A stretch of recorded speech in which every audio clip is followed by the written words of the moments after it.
nyaris terputus. Kondisi badan jalan ini sudah terjadi sejak 6 bulan lalu. Warga berharap agar pemerintah segera memperbaiki badan jalan ini. Beginilah kondisi badan jalan di sekitar ibu kota, pusat perdagangan Kabupaten Aceh Timur.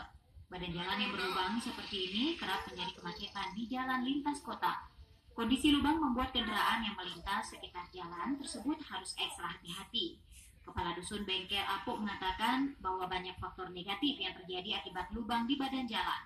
Salah satunya terjadi kemacetan. Banjir serta sering terjadi korban jiwa.